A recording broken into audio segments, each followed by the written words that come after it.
Dear student, let us continue our chapter algebraic expressions. Okay, the next thing.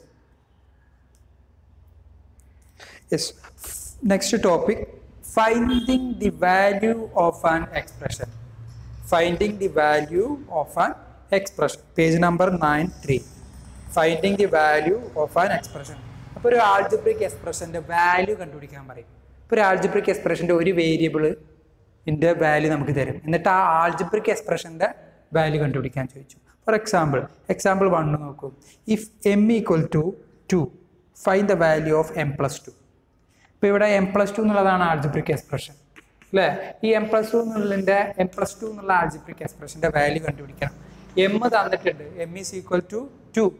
അപ്പോൾ നിങ്ങൾ എന്ത് ചെയ്താൽ മതി, എമ്മിൻ്റെ പ്ലേസിൽ 2 കൊടുത്താൽ മതി. അപ്പോൾ ആൾജിബ്രിക് എക്സ്പ്രഷൻ 2 + 2 എന്നാവും, equal to 4. Answer will be 4. Simple അല്ലേ? യെസ്. എക്സാമ്പിൾ 2 നോക്കാം നമുക്ക്. If n equal to 2 find the value of the following expressions. n equal to 2 ആണെങ്കിൽ finding the value of following expression. First expression എന്താണ് പറയുന്നത്? n² + n + 2. n² + n + 2. ഈ n² + n + 2 എന്നുള്ള algebraic എക്സ്പ്രഷൻ്റെ value കണ്ടുപിടിക്കണം. ഇവിടെ n equal to 2. Okay, n equal to 2. അപ്പോൾ നിങ്ങൾ എന്ത് ചെയ്യാൽ മതി, ഈ എക്സ്പ്രഷനിൽ n കാണുന്നിടത്തൊക്കെ 2 കൊടുക്കുക. ഓക്കെ, അപ്പോൾ ഇവിടെ n² എന്നുണ്ട്, അപ്പോൾ 2² + n means 2 + 2 is equal to 2² means 2 × 2 4 + 2 + 2 it is equal to 4 + 2 6. 6 + 2 is equal to 8. Clear? Yes. Next എന്താണ് എക്സ്പ്രഷൻ വരുന്നത്? n² - 2 + 2n. n² -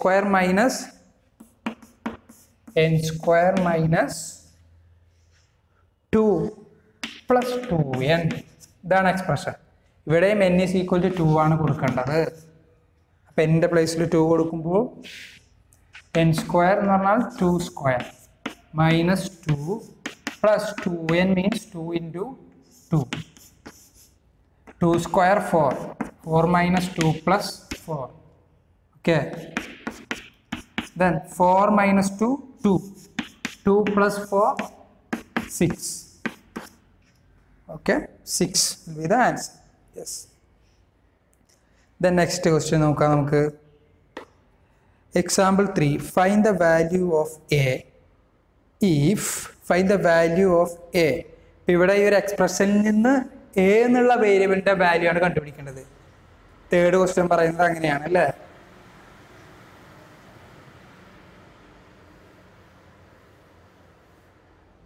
third question പറയുന്നത് find the value of a if find the value of a if x² + 2x + a equal to 4 when x equal to 1. Okay, അപ്പോൾ ഇവിടെ a എന്നുള്ളതിൻ്റെ value ആണ് കണ്ടുപിടിക്കേണ്ടത്. ഈ expression is equal to 4 ആണ് തന്നിട്ടുണ്ട്. ഇവിടെ x equal to 1 ആണ് അല്ലേ. അപ്പോൾ ഈ ഒരു എക്സ്പ്രഷനിൽ x കാണുന്നിടത്തൊക്കെ എന്ത് കൊടുക്കുക? 1 കൊടുക്കുക. അപ്പോൾ ഇവിടെ x² എന്ന് പറയുമ്പോൾ 1² പ്ലസ് 2x എന്ന് പറയുമ്പോൾ 2 × 1. 2x എന്ന് പറഞ്ഞാൽ 2 × x അല്ലേ, അപ്പോൾ 2 × 1 plus a equal to 4. 1² 1 2 × 1 2 plus a equal to 4. ഇവിടുന്ന് 1 + 2 3 3 + a ഈക്വൽ ടു 4. ഇവിടുന്ന് a equal to 4 - 3 equal to 1. a is equal to 1. Yes. Work out ചെയ്യാനുള്ള പ്രോബ്ലം നിങ്ങൾ മാർക്ക് ചെയ്യുക. എക്സസൈസ് 6.5 ഇതേ മോഡൽ ക്വസ്റ്റ്യൻസ് ഉണ്ട്. 6.5 ഫസ്റ്റ് ക്വസ്റ്റ്യനിൽ എയും എഫും ഇയും AFE ഫസ്റ്റ് ക്വസ്റ്റ്യനിൽ കേട്ടോ. എക്സസൈസ് 6.5. സെക്കൻഡ് ക്വസ്റ്റ്യനിൽ ഇയും എഫും. സെക്കൻഡ് ക്വസ്റ്റ്യനിൽ ഇയും എഫും. Okay, then fourth question also. ഇപ്പോൾ ചെയ്ത ക്വസ്റ്റ്യൻ ഇതേപോലത്തെ ഒരു മോഡൽ ക്വസ്റ്റ്യൻ ആണ് fourth question. Okay, yes. Next topic page number 94. Using algebraic expressions.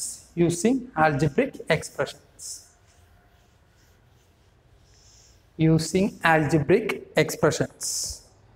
Yes, algebraic expressions are very useful for us in mathematics. Algebraic expressions can be used to get a general formula. Yes. ഇനി algebraic expression നമുക്ക് എന്തിലേക്ക് ഉപയോഗിക്കാം?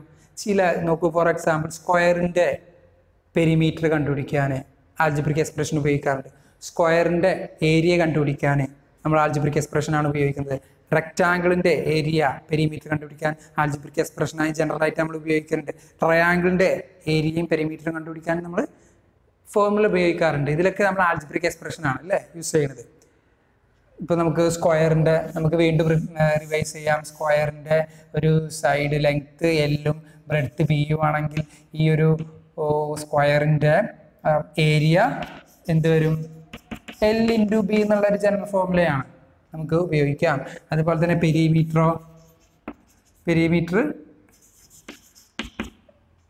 2 into L plus B, ഈ ഒരു general ഫോർമുലയാണ് നമ്മൾ ഉപയോഗിക്കുന്നത്. ഇതൊരു algebraic expression അല്ലേ, അതായത് 2l + 2b. ഓക്കെ, അതേപോലെ തന്നെ സ്ക്വയറിൻ്റെ ഇതേപോലെ തന്നെ നമ്മൾ സൈഡ് എ എന്ന് കൊടുക്കുകയാണെങ്കിൽ നമുക്ക് ഏരിയ എന്ത് വരും? സൈഡ് ഇൻറ്റു സൈഡ്, അതായത് a square, a into a, അല്ലെങ്കിൽ സൈഡിന് s എന്ന് കൊടുത്തോളൂ, കൂടുതൽ കുറച്ചും കൂടി ഈസി ആവും. s square. പെരിമീറ്ററോ s + 4s. ഉണ്ടോ? ഇങ്ങനെയൊക്കെ ആൽജിബ്രിക് എക്സ്പ്രഷൻ നമ്മൾ ഉപയോഗിക്കും. ഇനി നമുക്ക് റിവൈസ് ചെയ്യാം. ട്രയാങ്കിളിൻ്റെ ഏരിയ എന്താണ്? Half into base into height. കാരണം ബേസ് ബി എന്ന് കൊടുക്കാം, ഇതിൻ്റെ കറസ്പോണ്ടിങ് ഹൈറ്റ് h ആണെങ്കിൽ ഇതിൻ്റെ ഏരിയ എന്താണ്? Half into base into height. അതായത് ബേസും ഹൈറ്റും മൾട്ടിപ്ലൈ ചെയ്തിട്ട് അതിൻ്റെ ഹാഫ് എടുക്കുക, അപ്പോൾ നമുക്ക് ഏരിയ കിട്ടും, ട്രയാങ്കിളിൻ്റെ ഏരിയ കിട്ടും. അതുപോലെ ട്രയാങ്കിളിൻ്റെ സൈഡുകൾ നമ്മൾ എ ബി സി എന്ന് കൊടുക്കുകയാണെങ്കിൽ അതിൻ്റെ perimeter a plus b plus c. Okay, yes.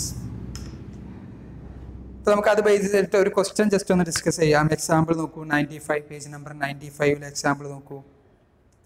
If the length of one side of a square is equal to 5 centimeter, find its area and perimeter. If the length of one side of a square, ഒരു സ്ക്വയറിൻ്റെ one side 5 centimeter and find its area and perimeter. അപ്പോൾ സ്ക്വയറിൻ്റെ general formula എന്താ? ഏരിയയും perimeter കണ്ടുപിടിക്കാതെ, area കണ്ടുപിടിക്കാതെ S square, perimeter 4s, side നമുക്കിവിടെ തന്നിട്ടുണ്ട് 5 ആണെന്ന് അല്ലേ. അപ്പോൾ ഏരിയ ഇസ് ഈക്വൽ ടു 5 സ്ക്വയർ, 5 into 5, that is equal to 25. Okay, then perimeter എന്ത് വരും? സ്ക്വയറിൻ്റെ perimeter is equal to perimeter is equal to 4s, that is equal to 4 into s is equal to 4 into s 5 is equal to 20. Perimeter is equal to 20. Okay,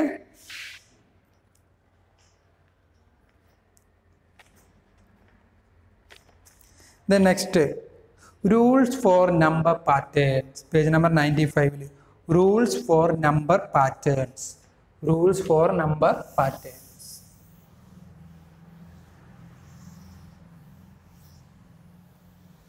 Rules for number patterns.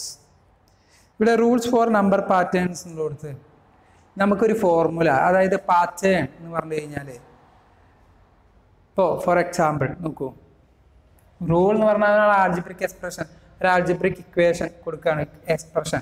For example 2, 4, 6, 8 etcetera.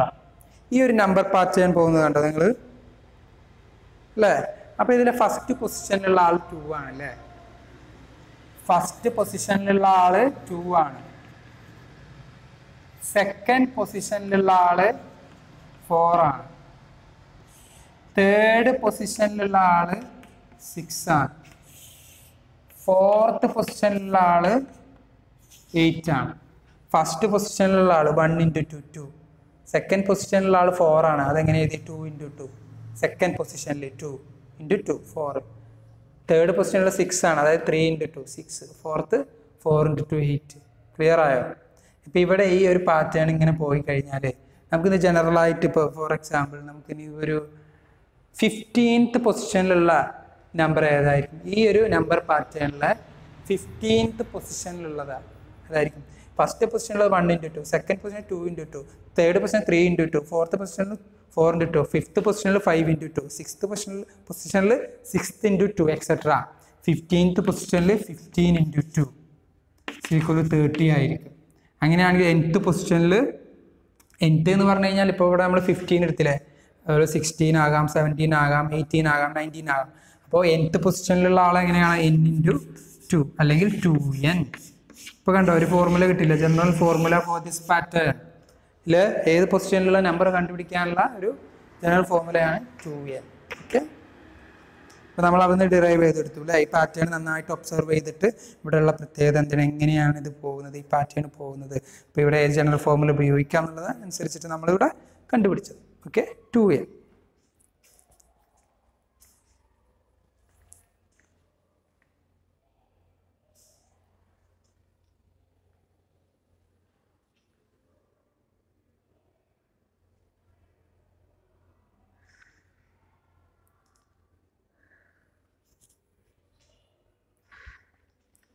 Okay, then next rule. നമുക്കൊരു pattern വേറൊരു ഫിഗറിൻ്റെ രൂപത്തിൽ നോക്കാം.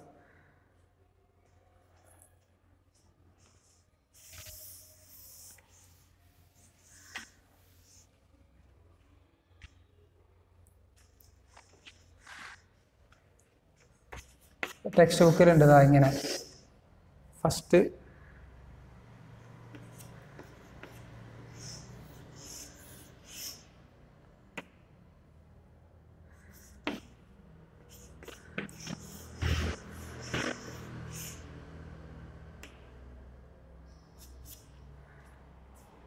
നോക്കൂ, ഈ A എന്നുള്ളൊരു ഇതിൽ കണ്ടോ, ഇങ്ങനെ ഒരു ഫിഗർ ആണല്ലോ വരുന്നത്. അപ്പോൾ ഇങ്ങനെ ഉള്ളൊരു ഫിഗർ നമ്മൾ കൺസ്ട്രക്ട് ചെയ്യാൻ വേണ്ടിയിട്ട് എത്ര ലൈൻസ് ഉപയോഗിച്ചിട്ടുണ്ടാവും? 1 2 3. ഇങ്ങനെയുള്ള ഈ ഒരു ഫിഗർ കംപ്ലീറ്റ് ചെയ്യാൻ എത്ര ലൈൻസ് ഉണ്ടാവും? 1 2 3 4 5. ഇതാണെങ്കിലോ 1 2 3 4 5 6 7. ഓക്കെ, അപ്പോൾ നമ്മളോട് ചോദിക്കുകയാണ്, ഇങ്ങനെ ചോദിച്ചാലോ, number of line segment needed for such 9 shapes. ഇങ്ങനത്തെയുള്ള 9 ഷേപ്പ് ഉണ്ടാക്കാൻ എത്ര? ഇപ്പോൾ ഇതൊരു ഷേപ്പ്, ഇവിടെ 2 ഷേപ്പ് കൂടി, ഇവിടെ 3 ഷേപ്പ്, ഇപ്പോൾ 7 ലൈൻ സെഗ്മെന്റ് ഉപയോഗിച്ചു. അങ്ങനെയാണെങ്കിൽ ഇങ്ങനത്തെ 9 ഷേപ്സ് ഉണ്ടാക്കാൻ വേണ്ടിയിട്ട് എത്ര ലൈൻ സെഗ്മെന്റ് ഉപയോഗിച്ചിട്ടുണ്ടാവും എന്ന് കാണാൻ നമുക്കൊരു ജനറൽ ഫോർമുല ഉണ്ടാക്കി കഴിഞ്ഞാൽ അത് ഈസി ആയിട്ട് പറഞ്ഞത്. ഇപ്പോൾ നമ്മൾ നേരത്തെ ഇതിൽ പറഞ്ഞ പോലെ. ഓക്കെ, അപ്പോൾ ഇവിടുന്ന് എങ്ങനെ കിട്ടുക? ഒരു ഷേപ്പ് ആയപ്പോൾ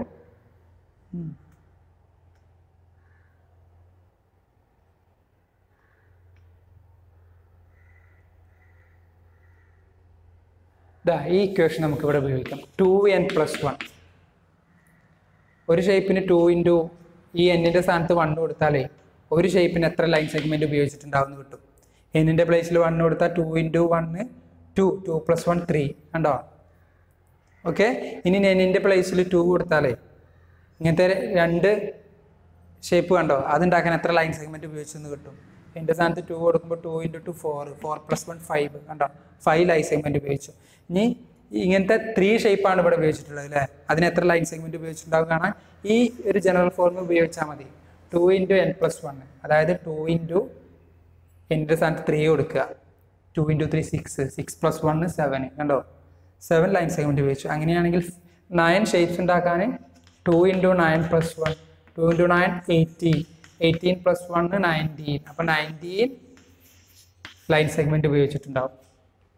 അങ്ങനത്തെ 9 ഷേപ്സ് ഉണ്ടാകാം, 19 ലൈൻ സെഗ്മെന്റ്. Okay, clear? അല്ലെങ്കിൽ നോക്കൂ, ജസ്റ്റ് ഇതിൻ്റെ പ്രൂഫ് നോക്കൂ.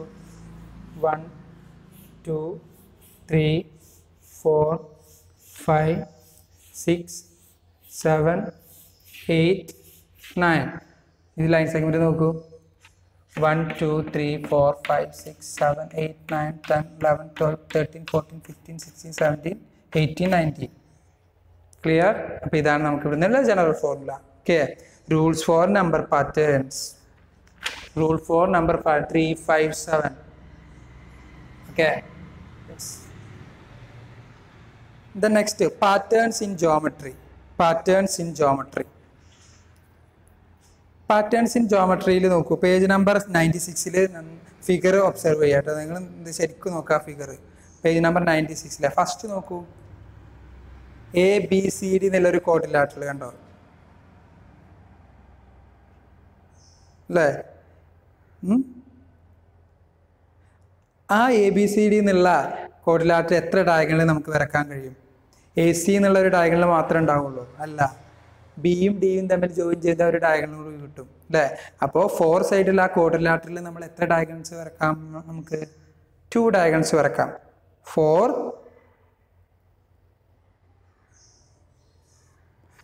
അങ്ങനെയല്ല കേട്ടോ, സോറി ഒരു വെർട്ടെക്സ് നിന്ന് അങ്ങനെയാണ് കേട്ടോ. In A rectangle we can draw only 1 diagonal.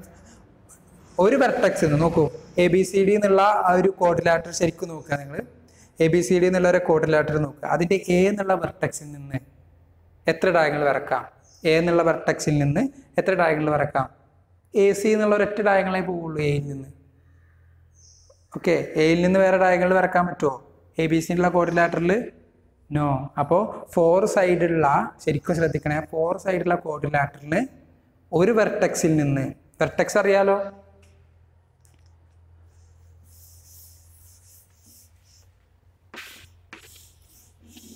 Vertex എന്ന് പറഞ്ഞാൽ ഇതൊരു വെർട്ടെക്സ് ആണ്,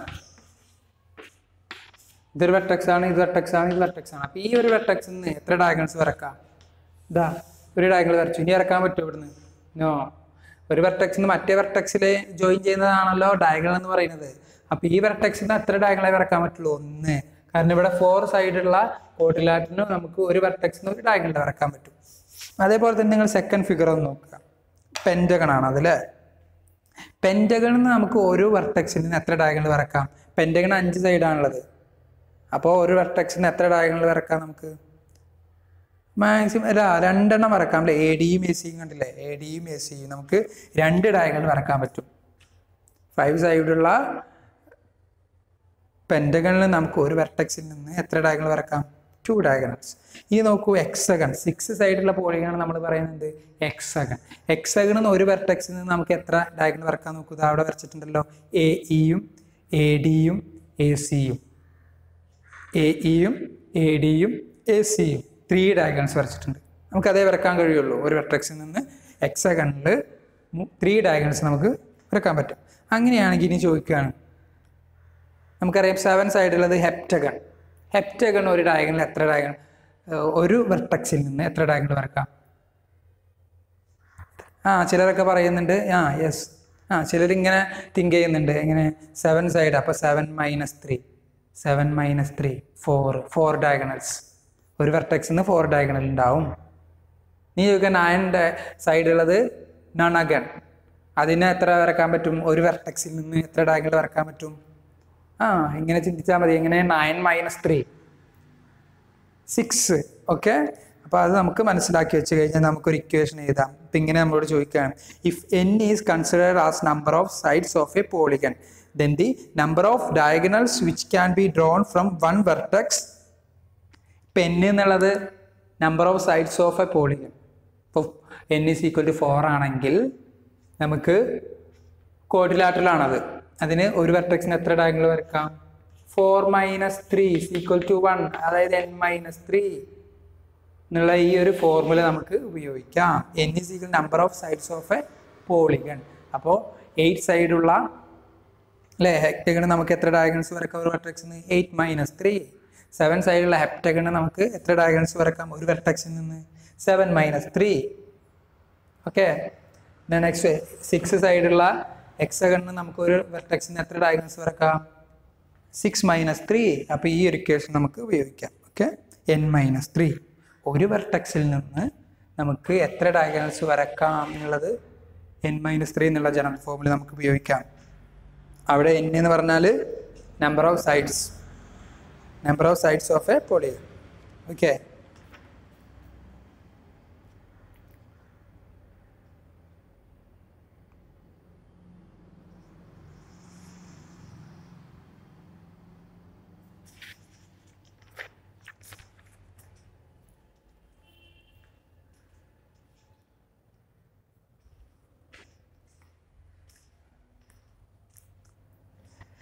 then mark your homework. Exercise